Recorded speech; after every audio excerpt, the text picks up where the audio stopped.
Hello, welcome. My name is Farna. I'm an English language teacher.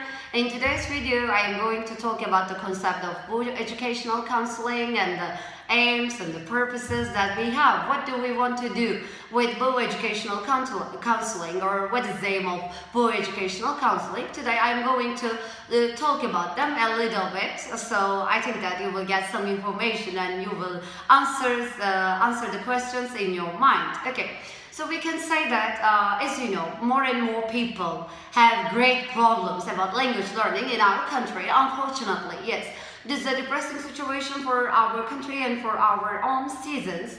So, educational counseling aims to improve our students' skills in every field, in each field, okay?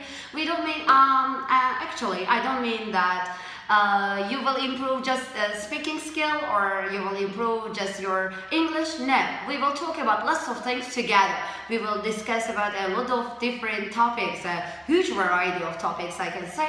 So as you know, nowadays the resources which we search for are mostly in English. So we translate them into Turkish to understand or to get some information about the fields or about the departments. So instead of doing this, we want to improve our students in different fields and by giving them some information about the fields in English. So, for example, you are interested in one of the activities, but you can tell this activity in English, or you may talk about these things in English in another language. So it will be a great way to internalize the language which you are learning. So actually, educational counseling.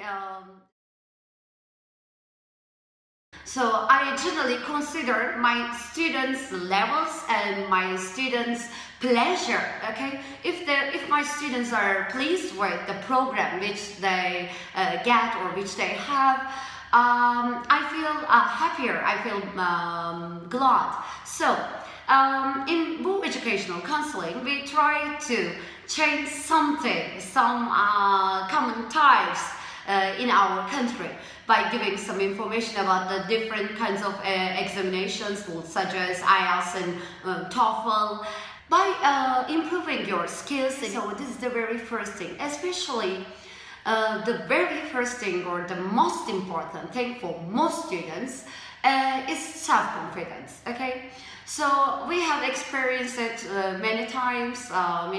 We have different age groups and different students from different levels, English levels, and from different background ones, as you know. So I think that it is a great problem that our students experience. So, and we need to gain some skills by practicing it. Aristotle says that if you want to play the flute, you must play the flute. Do you understand this sentence? Yeah, okay. So, for example, you want to play football. So, firstly, you need to play football if you want to learn how to play it. Okay? So, it is same for everything. So, I can say that we support learning by doing. Learning by experiencing. This is the great thing. So actually we provide our students chances to experience something in real life. Our main aim is improving ourselves.